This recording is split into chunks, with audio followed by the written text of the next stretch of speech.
You know how fast you were going? What? How fast you were going? I don't know. 10? 8.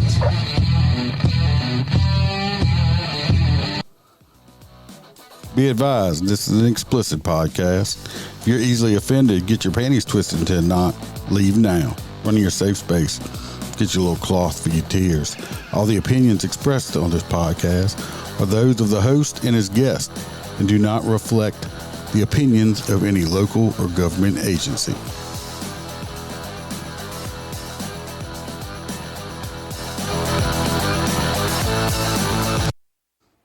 Welcome to MOTORCOP Chronicles podcast. I'm your host, Iceman. As usual, we're going to get all this housekeeping out the way. So then we'll introduce the guest.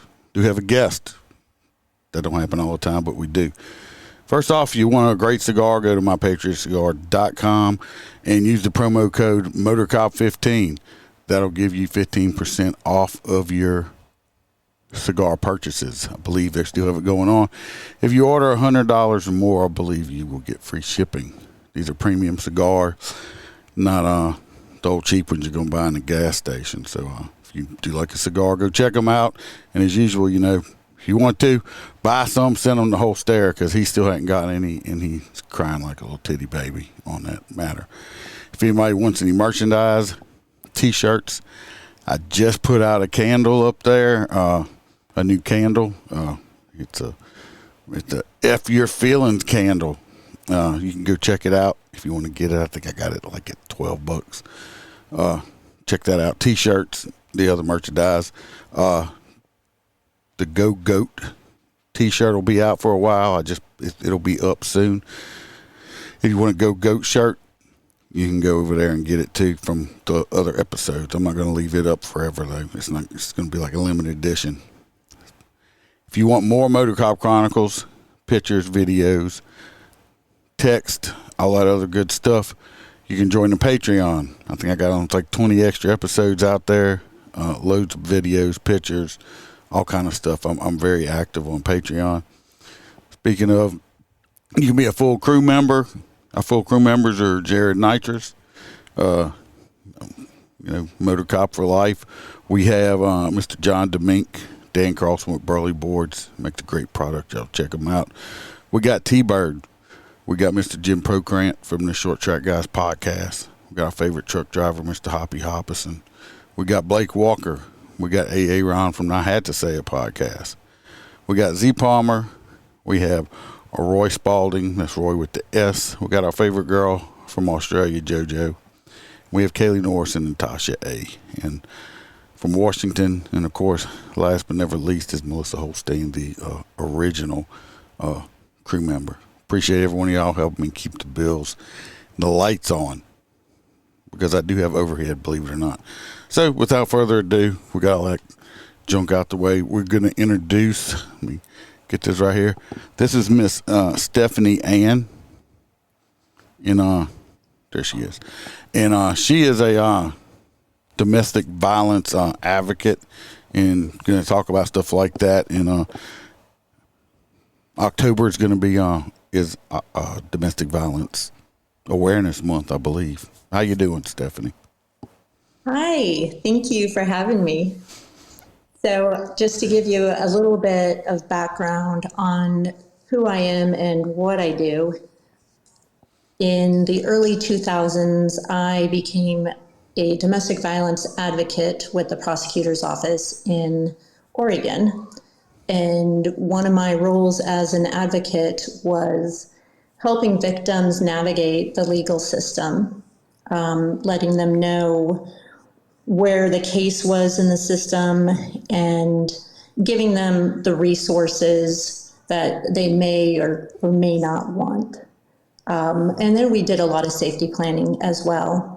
In 2004, I was nominated and won the Governor's Award for my advocacy, and that is an award that is presented to one person every year. So it was a really big honor and a big deal to receive that award. I can imagine. And later on, it was very cool. I later on went to law school thinking that, in the back of my head, maybe I would do some sort of domestic violence work, continue that on, or maybe work in the embassy or something. I was kind of all over the place. But I do have a very strong background in domestic violence. And so as part of October is Domestic Violence Awareness Month, I'm really honored to be here on your podcast to just spread awareness because, you have a wife, you have a daughter, women, and I'm not just saying it as it's women who are the victims, but it is primarily women. Oh yeah, there's a few.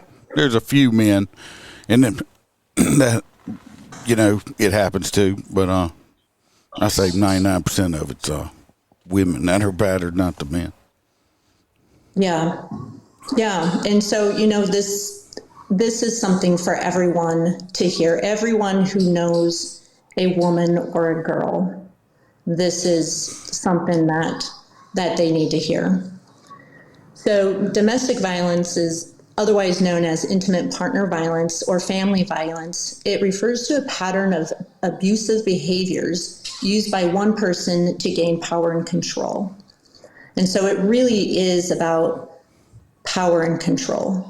And this because if you were to ever, hear, I'll just use, your daughter as an example, if you don't mind. Oh yeah.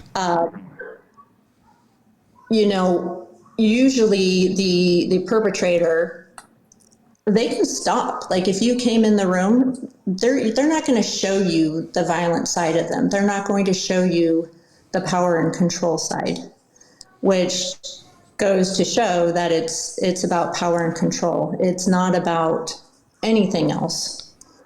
But it can be physical abuse, which could be any form of physical harm, such as hitting, slapping, punching, or using weapons. It can also be emotional or psychological abuse, which is verbal threats, intimidation, humiliation, manipulation,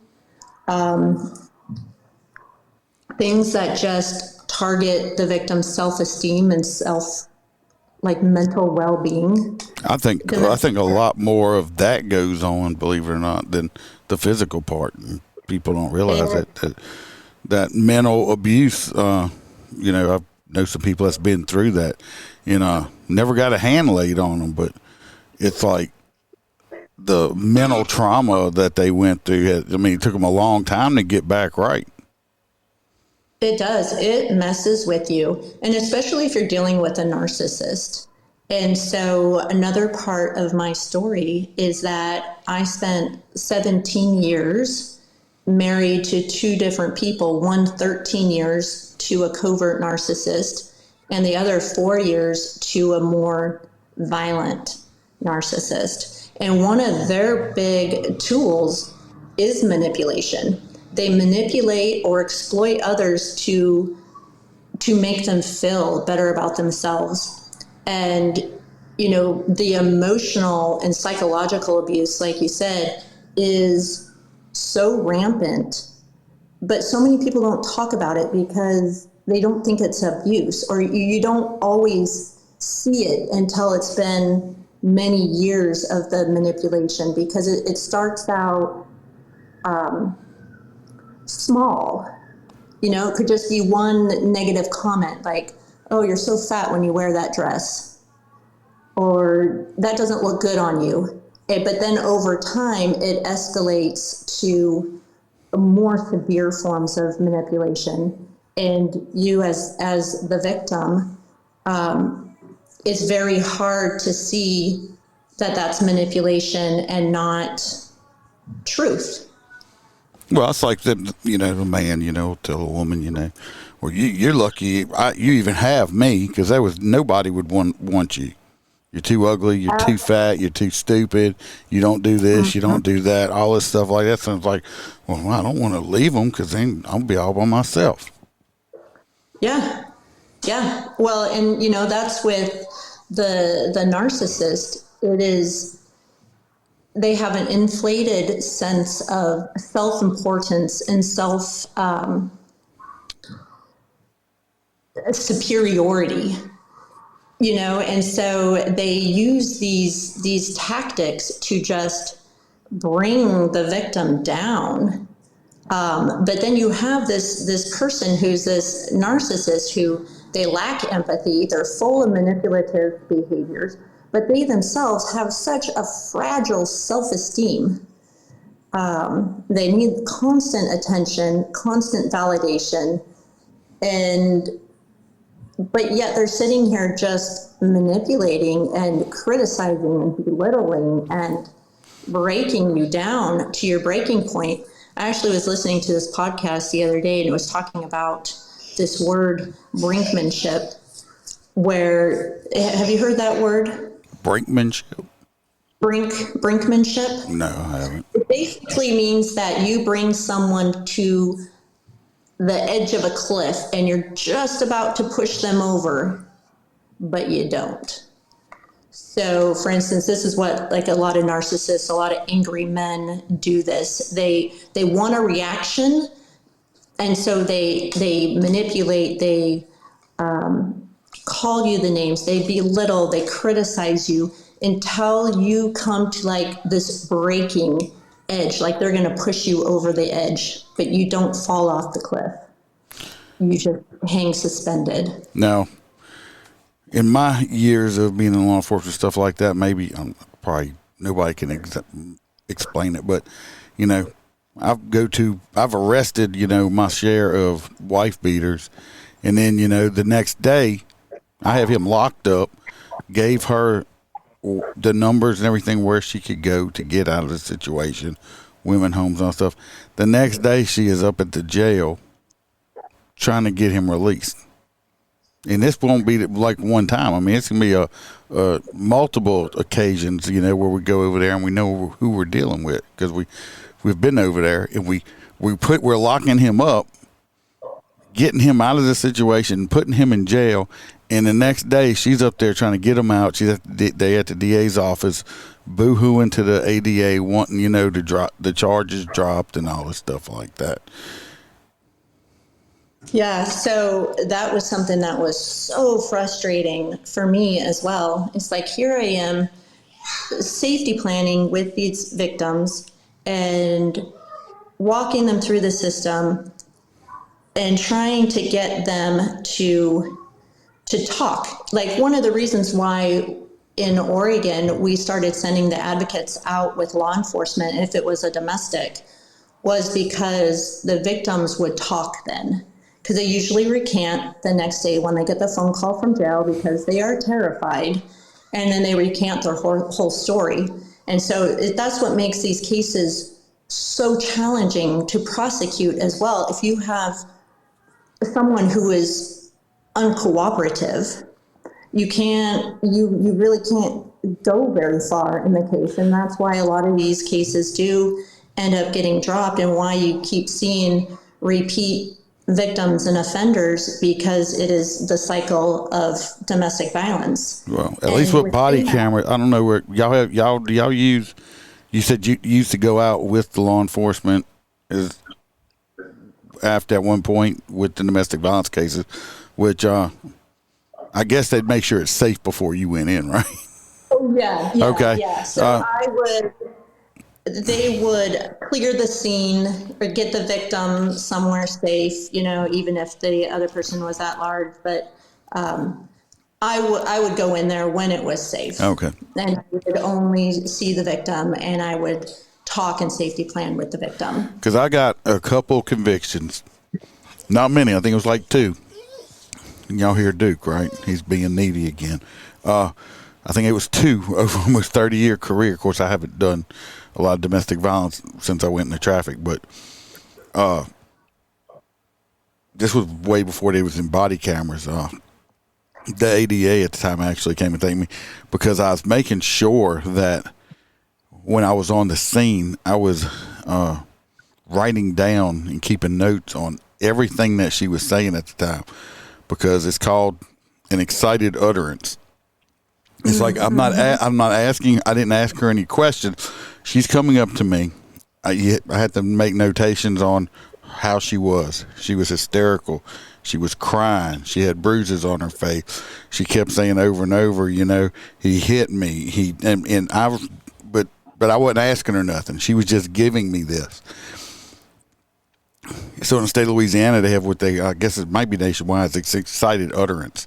So I can get that we could get that on the record in front of the judge without that person physically having to testify saying, yes, that's what I said. Because I got 2 convictions like that because I made sure I notated every single little thing like that to get the excited utterance in. Yeah, no, and that's great. And sometimes that's exactly what you have to do, because then when you have a victim that recants, that refuses to cooperate, that says, well, if you call me up to the stand, I'm going to lie and change the story. You can't make me testify. You can't do all of this. It's so frustrating. Oh, but on both, you know, go ahead. Both ends. I mean, you know, I've been to houses, you know, and you go there, and then I had one time. This woman physically looked like Rocky Balboa from the first movie. Eyes swelled shut and everything else. You know, we got dirtbag and custody and all that stuff. We're bringing him out to the car, and she attacks us. Now, she can barely see out of her own eyes. He done beat the hell out of her so bad, and now she's physically attacking us for putting him in jail because I think about a year later, unfortunately, I think he ended up killing her, beating her to death. My God. It's like, but I mean, we had been to this house so many times, and we'd put him in jail, put him in jail, put him in jail, and every time either they wouldn't let him out, but every time he did, you know, he eventually get out of jail, she was right back with him. I don't understand how that, what's going mentally on with a person that would take beatings like this and just continue, you know, because we know what they say, I'm sorry, I'll never do it again, I love you so much, until the next time. Yeah. So that goes back to the cycle of abuse. And, you know, even with narcissists as well, there's this cycle. So what you have in the beginning is the person is forming a trauma bond. And when you have a trauma bond with someone, it is so hard to break that trauma bond. So think of Stockholm Syndrome. Yeah. You know what that is. It's when there's this... Yeah, it's like a kidnapper. Yeah. And why is the victim so loyal and so just stuck on that person? It's the trauma bond. So what happens is you have these relationships where in the beginning, this person is wonderful. This is God's gift to you. You know, they fill you with the love bombs. We're soulmates. We're destined to be together. I love you so much. We're going to do all this. You are so beautiful. You are the most perfect woman in the world. How did I even get you? So, you know, so there's a time where the abuser is forming this bond, this very, very hard bond to break. And then what happens is so that's kind of like the honeymoon phase, they call it in domestic violence. And then there's this tension building phase where, you know, some of the manipulation comes in, the gaslighting, all these little belittlings, little things, but in the victim's head, and, you know, speaking from my own personal experience of having been married to 2 narcissists as well, you don't see all of this happening. It is so gradual and so slow that by the time you are trauma bonded and in this cycle, you don't even know you're in this cycle. And then you have the explosion where they either get physically violent or just very emotionally damaging to you. And so then, maybe they will apologize, maybe they won't, maybe they'll send you flowers. And it's kind of like, I don't watch a lot of keeping up with celebrities and stuff, but I always hear the Kim Kardashian and Kanye West. Never watched it. I've never watched one episode of the Kardashian. I just felt like I would lose brain cells if that happened. I'm not the smartest person as it is. I need as many as I can. But to explain it, like, she divorced him, but yet he bought the house right next to her, and so he could still stalk her and be there. I guess that's kind of where I was going with that example there. But so you have these victims who are stuck in this cycle of trauma and abuse, and it's very hard to get out of that, because over time, you can become so dependent on your abuser. And just like with a drug addiction, it becomes an addiction. You become addicted to this person because even though there are bad times, there are still good times. And you're constantly searching and constantly waiting for that next good time. Like, I can hang out, I can still be with this person. It's kind of hard. He's not the nicest, but when he's nice, he's really nice. Yeah, but you just, does that make sense? It makes sense, but that's where I think the mental part comes into it. You shouldn't have to be sitting there almost like a drug addict jonesing for that next hit of nice, Yeah, but that's what it is with the trauma bond. It is like an addiction. And that's why when I work with women and we tell them to get away from this person, they go full no contact. Like cold turkey coming off of a drug. And then you have to rewire your brain and reteach your brain certain things, because over the years, there's been so much mental damage in that space. What triggered you to get out both times? So my first husband was he's more of a covert narcissist. So everybody thought he was a great guy, I bet, huh? Oh yeah. Went to church, tried to be in leadership in church and all this stuff. Yet he would come home and he was an alcoholic as well. So he would just drink the whole time and isolate himself, stay up all night chatting with women. And he had so many affairs. And I don't know if during the time, if they were all just emotional affairs of women he was chatting to online, or if it actually progressed into something physical. He was actually the one who walked out of the marriage and left me and my 2 little boys for another married woman. We did you a favor though. To our church. I'm like, so you're swapping stay-at-home moms, because she had 2 little kids and I had 2 little kids. Well, I'm like, okay. What gets me though is this woman who was married, or any woman. I'll say this for everybody, and I've admitted before. I done told you I've been married. I'm on wife number 6, okay? And I'm not stupid. The common denominator was me.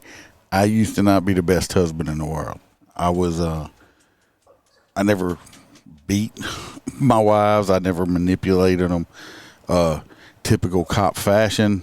I had a hard time keeping it in my pants, put it that way.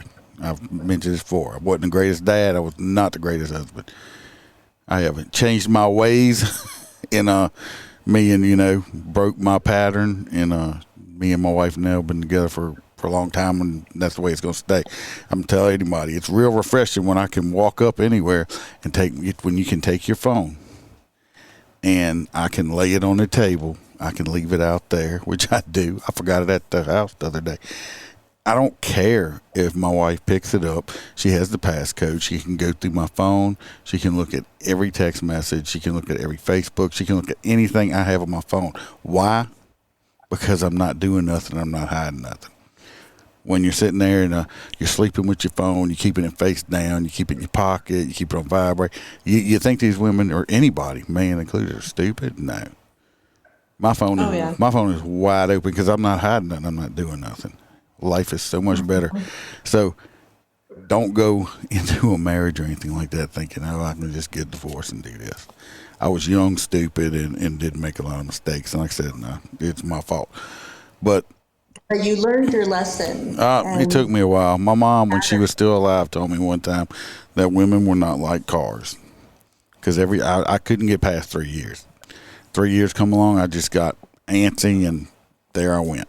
So I think we're on 5 married and like 4 or 5 together now. So broke my cycle finally, and thank God. Yes. And there's so much freedom in that. Oh yeah, it's way life.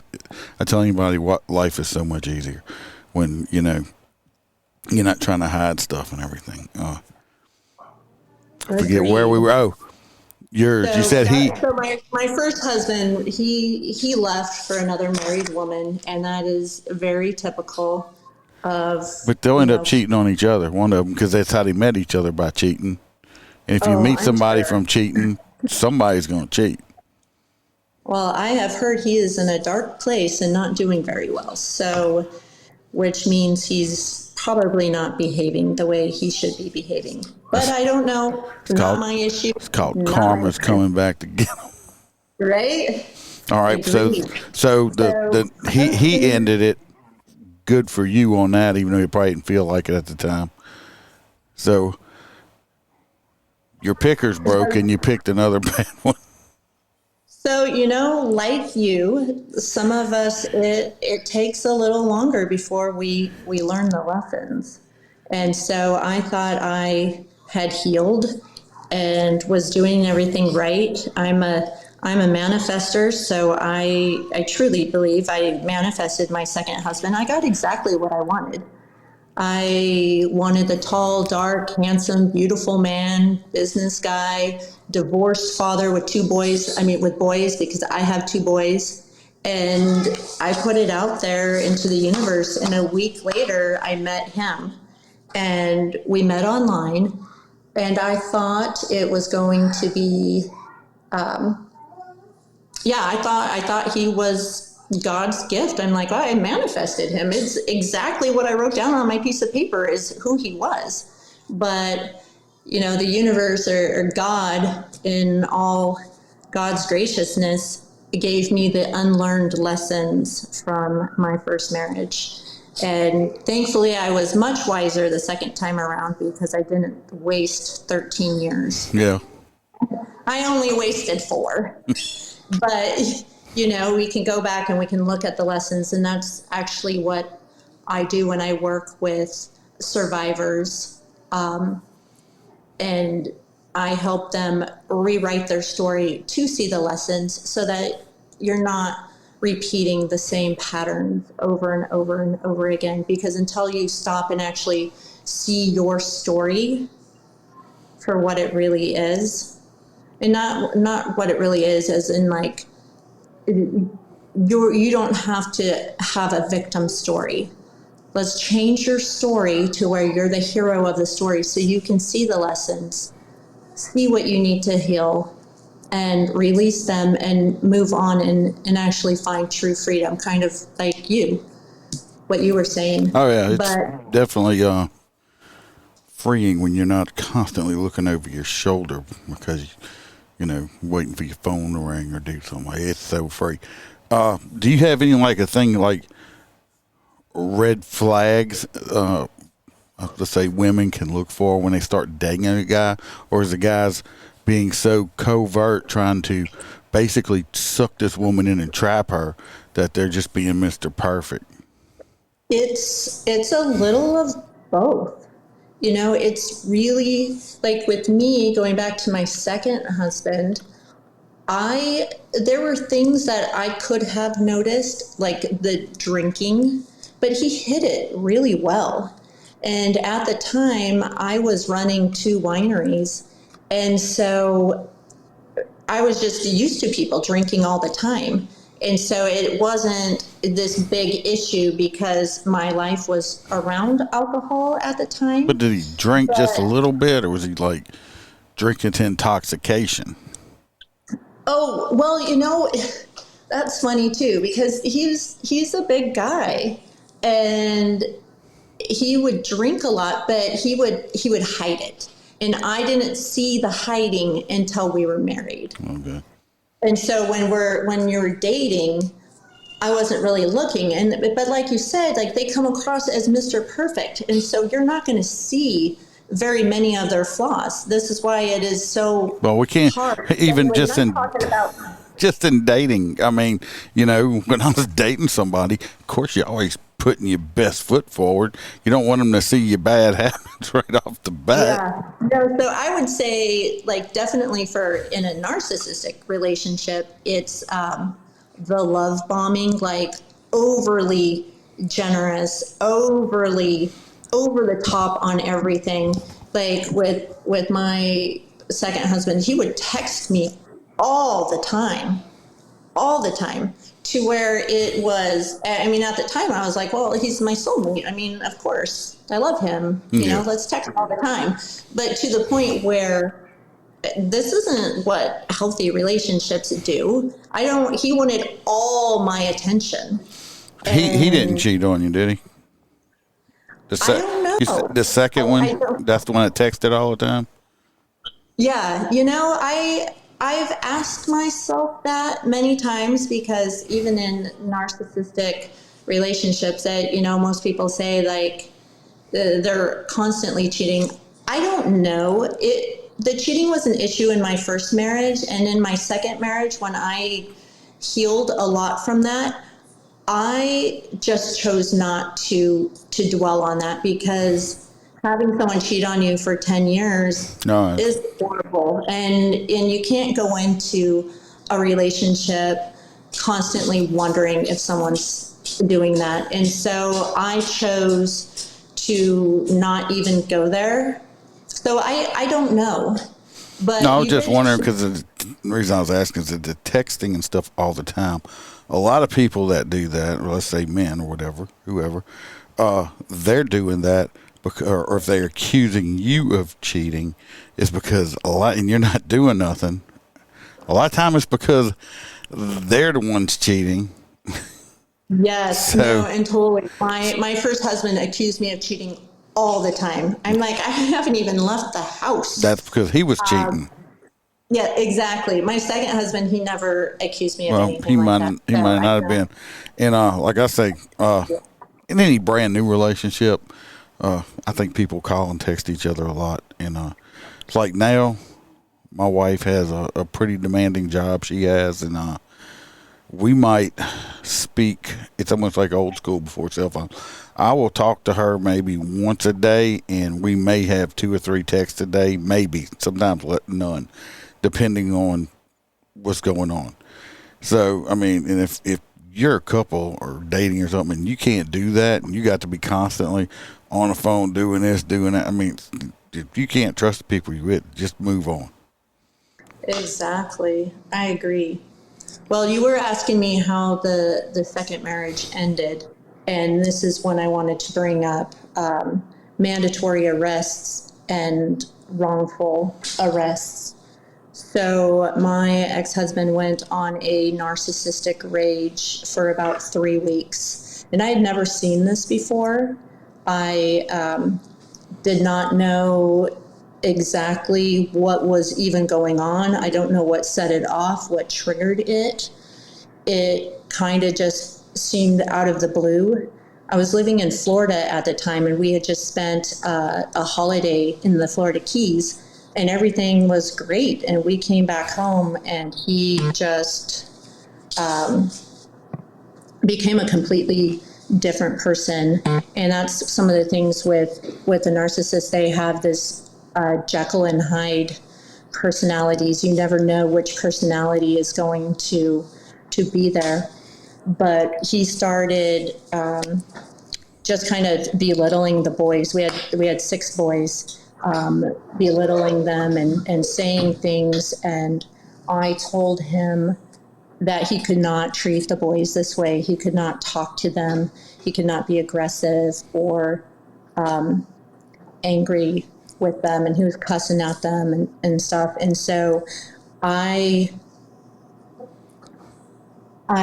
confronted him and told him not to do that. And instead of him calming down, he turned all his rage towards me. And so for 3 weeks, it was just constant tormenting. He would take his cell phone, the light on his cell phone, and shine it in my eyes when I was trying to sleep and just keep me up for hours, storming around the house, slamming doors, and just acting insane. But, they're not insane. They know what they're doing. He knew what he was doing. And I started to get really scared. And, sometimes I'm like, well, why didn't I call the cops? Well, what are they going to do? He's going to calm down and say he did nothing. And he hadn't touched me physically. So, the cops are just going to show up and say, well, this is a civil matter, you guys. Like, come on, be nice to each other. Yeah, I mean, he didn't hit you. I'm going to be like, hey, do you have a friend you can go stay with for a few days or something that's going to happen? Exactly. And so it's not like it was anything that I could report, even though he was walking around the house, slamming doors, just yelling under his breath at no one, punching walls. I mean, it was the biggest grown man toddler tantrum. I was going to say, it sounded like he was having a temper tantrum. That just, it didn't end though. It did not end. It's like a non-stop one. And so I, about 2 weeks into this, he wouldn't stop. And they, like I was saying, that word brinkmanship, they want to bring you to the brink of something because they want a reaction. Mm-hmm. And I've learned over the years, I just don't react to things. But when you are constantly being provoked and provoked and provoked and brought to the edge of the cliff, eventually you're going to react. And so one night I pushed him and he pushed me back and like grabbed my arms and stuff. And that was it. There wasn't like more, but it was like, I couldn't believe that I reacted because I had never reacted before. But two, he was very aggressive. And so the next day I went to a friend's house and I told her everything. And I called his grandmother because it was the only person that he respected. And I said, look, I need to get out of this. Jace is not calming down and I don't feel safe. I don't feel safe for the kids. And so I started safety planning on how to get out of there safely, because that is the hard part, is leaving. And that's when women are killed, when they leave. And so people could say, well, Stephany, why didn't you just leave right then? It's not that easy. I have to get things together. I have to do it in the safest way possible. I have 6 children. How am I going to I just can't put them all in the car and leave. I have to do it in a very safe, calculated way. And, statistically speaking, they say it takes multiple times for a woman to leave. And especially when children are involved, it's just so much harder to get everything and to know when is a safe time to leave. And so I was putting this plan in place, and the next night he was just the same thing, just the tormenting and name calling and belittling and the kicking me out of the bed, like, get the fuck out of here, blah, blah, blah, blah, blah. And I jumped on top of him and punched him, and I said, leave me the fuck alone. I'm leaving. A punch. This guy is almost 6'4". He's probably 270. One punch. I'm 5'9", but probably 130 pounds. Do you think he is afraid of me? Do you think he's scared of me? No. But he's going to use that now. Oh, yeah. And he did. He flipped me around and he said, "You're going to jail, bitch." And he said, "I put my first wife in jail and you're going there too." And he, so he, so, sorry. So he did that, and then he proceeded to kick the shit out of me, destroyed my phone, all kinds of things. And I had to call for our oldest son because I knew if our oldest son came into the room, he would stop. And so I was screaming for our oldest son, and my dog was barking, and he came to the room and he stopped, and I went outside, and it was during that time. And before I walked outside too, I looked at the corner of my eye, and I saw him punch himself in the face. And I went outside because he said he was calling the cops and all this stuff. And, you know, everything happens so fast. Like, you just don't realize what is happening. And I went outside, and, you know, I'm in these tiny, tiny little jammies, and the cops show up, and I thought they would be super supportive of me. I'm the freaking victim here. I'm covered in bruises. I just got the shit kicked out of me. And it was a woman cop, and she went in the house and talked to him. And again, like, these angry, controlling men are extremely charming. Like, my ex-husband can charm any woman. He can turn the gnarliest chick into this little puddle of a puppy. And he did. And apparently he was covered in blood. He was not covered in blood by my one punch to him. So I don't know what he was doing in there. But she comes out, and she barely even talked to me. She never took me in like a lit place. I was out in the middle of the street. There weren't any street lights. She only had a flashlight. So, you know, she couldn't see all my bruises. She did. She's like, "Those are all old bruises." But and when she came and arrested me, I'm like, "Why am I being arrested?" I'm like, "I'm not the primary aggressor here." And she's like, "Well, he's covered in blood, and his story sounds a lot better than your story." That is what the female cop told me.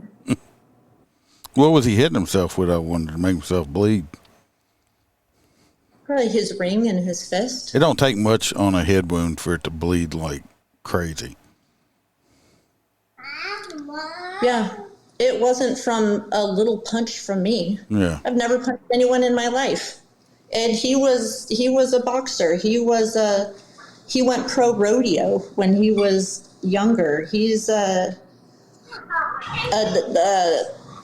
hardcore, you know, adrenaline junkie. Mm-hmm. He wasn't scared of me. And so that's one of the things too, is that, you know, so I went to jail, and in jail there were 4 other women who had a very similar story to me. Like, they shouldn't have been in there. When I heard their story, I was like, "Oh my God, why are you here?" It wasn't the same cop, huh? Pardon? I said it wasn't the same female cop arresting all of them, huh? No. So maybe she had a hard on against women or something. Yeah, I don't know, but, you know, these guys will turn everything around. And my ex-husband, man, he could play the victim. He could muster up tears so fast. He's definitely a victim. But it's like, what do we, when we have so many wrongful arrests, when we have these policies that someone needs to be arrested, but then you have these officers who aren't doing a full. Are they not training the wherever this happened at? Are they not training them This was in Florida to look for, because we have trainings kind of like, no, you look here because this can be defensive. Somebody, because I mean, we've been in classes saying just because the person that's beat up the worst may not be the victim, they could be the aggressor, and stuff like that. You just got to look into it. Yeah, so there definitely needs to be, and again, this was in Florida. So in Oregon was like that about 20 years ago, but we went on this huge campaign of really trying to train all the officers in what to look for. Like, I shouldn't have been interviewed out in a dark street. This lady couldn't even see the bruises all over my body. She couldn't any of this stuff. And then for me to say my story and then his story, it's always, I get that. He said, she said. And I get that there are women who beat up guys. I get all that. But there just seems to be so many more women these days who are being arrested, wrongfully arrested. Thank God all these charges were dropped. I was going to ask you what happened to the charges. Pardon? I was getting ready to ask you what happened to the charges. They were all dropped, but, I still went to jail. I mean, I guess I kind of feel... It might have been the godsend. So after that, it was over, right? You go back to... No, yeah. Well, and I have... That was the last night I ever talked to him. And I walked away. How hard was it? Because he had 3 children also that was not yours. Yes. I got to say that's I was in a marriage where I had to walk away from 2 children I had been raising for years that were not mine, and I stayed longer than I should have, but it was because of those kids. And same. And we share a baby together. We share a 2-year-old together, and so I loved those boys. I was with them for many years, but he had turned them against me, or just things I've heard from his family. I can't say from his friends because he had no friends. Yeah. But it's really sad when the person's family, his family, I love his family, but they know who he is. They know that he put his first wife in jail. They know that he beat up all his girlfriends. They know all of this stuff, but yet they still side with him. And it's like, I just can't have any of this in my life. And so, yeah, like you, I had to just walk away from it all. And I do worry about those boys. I love them. Well, but hopefully they don't grow up to be like him, because that happens a lot of the time. It does. And so I don't know. I haven't talked to any of them. I don't know how they're doing. I hope they're okay. My thought is he probably found someone the next day. I think this was all a setup and a plan, and to get you out. Yeah. He might have been. I was about to say he might have done this he was ready to move on instead of just saying I want a divorce. He decided to do all this crap, and unfortunately, he'll probably do it to the next one too. Oh, he's done it to every single one of them, and so he probably will until he becomes aware, and it might never happen. Some people it never does. It's almost like being an alcoholic. Until you admit you have a problem, you can't fix that problem. Yeah, exactly. And so, with narcissists as well, they're constantly looking for that new supply. And for me, his mask came off. I saw him for who he really is. And that made it much easier to walk away, especially for putting me in jail. Are you kidding me? Like, even one of my friends, one of my friends always used to get in fights with other women when we'd go out, or guys, like when we'd go out to the clubs or the bars or something. And even she's like, Stephany, of all people? No, I'm like the peacemaker. I've never punched anyone in my life. But you know, when someone is constantly tormenting you and tormenting you and tormenting you and tormenting you and provoking. Well, I think he was doing that finally to get you to the point where you would hit him. Yeah. He basically set it up. Oh, no, I totally believe that. 100%. It was a setup. You don't have to see him no more with like visitation with the kids y'all share? Well, I don't know. I filed for divorce. I don't even know what's going on with that. He don't like want to see his kid? It probably don't care. I live 3,000 miles away. Okay. So, and I have my baby. So I'm safe. I'm somewhere safe. He doesn't know where I'm at. Hopefully, I don't know if he does. But no. And that's sometimes what you have to do to get away from these guys. Yeah. And what's that? Just him setting you up like that. Almost, it reminds me of this movie of what's that movie? The husband set her up for killing him, and she was in prison. And come to find out, he changed, got a whole new identity, and moved to New Orleans and stuff like that. I can't remember the name of that movie. It's old. Yeah, I don't recall that movie. I thought it was right on Double Jeopardy. That's what it's called. Yeah. It had that country singer, or was she a country singer? No, she was. It's a Judd girl, but she wasn't the singer. But it was called Double Jeopardy. Yeah. Yeah. No, I've seen that. Well, you know, I think some of these guys will go to whatever extreme they need to go to protect themselves and to protect their ego. Because if the cop would have believed my story, he would be in prison right now. Instead, he's free on the streets doing whatever he wants. Looking for his next victim. Yeah, and I'm sure there already is one. And he will continue to do all this. And for whatever reason, he keeps getting lucky. But I truly believe that karma and these things come around, and, you know, whether he's just going to get really old and ugly and die alone, I don't know. So ladies out there, you need to look for the ugly, fat, bald-headed guy with a good job.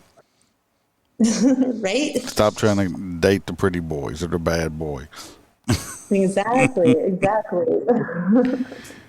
Well, just be careful what you wish for. Maybe that's better, because when you go into relationships unhealed and you take your patterns and your unhealed self into these relationships, you're likely to continue to repeat the patterns until you heal, until you can look and say, hey, there's all these patterns in my life, and see the lessons, break the cycles, and then have a healthy relationship. So do you plan on getting back into the doing domestic violence stuff more once all this other stuff is settled? You know, I think right now what I like to do is I'm working with victims of narcissistic trauma and domestic violence and toxic relationships right now, helping them to process everything that's happened. And so I am an EFT practitioner. That's emotional freedom techniques. And it's tapping. Have you heard of it? No. So it is just another modality for healing, kind of like mindfulness or meditation. But what it does, it is a way to rewire your brain, because so many times when you have had all this trauma, and especially this relationship trauma with the narcissist, constantly being belittled, manipulated, gaslit, and it really alters the structure of your brain. And so what I do is help victims rewire their brain, rewire their thinking, process all these big, heavy emotions and traumas that they've been through.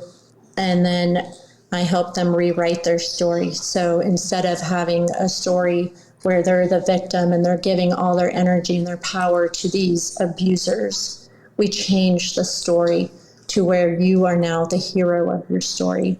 And when you're the hero of your story, you can actually see the lessons. You can see the patterns. When you're stuck in this, why is everything happening to me? Like, for me, I spent 17 years in these 2 abusive marriages, but then I had this victim story because here I am, I'm this good girl. I grew up in church. I did all these things. I didn't sleep around. I was a good mom, a good wife. But yet I still held on to these victim stories. Like, why do you guys always cheat on me? That's a victim story. But if you turn it around to like, look, I learned what unhealthy relationships look like. So now I can see what healthy relationships look like. And so, when you change that story and you can release that and you can heal. So that's kind of where I'm at right now, is bringing awareness to abuse and then helping the victims move forward in their life instead of being stuck in the past and stuck in that trauma. Wow, that's great. Like I said, because people that's been in that situation definitely need some help, so they don't, blame themselves or keep going back. We're coming up on our time, and it sounds like you got some little ones that are ready for mama. I have a 2-year-old and a dog that were just chasing each other around. Oh, who was winning? I think the baby won. So I appreciate you coming on, and if you ever want to come back on with some more information and stuff like that, you got my number. You can contact me and all that stuff.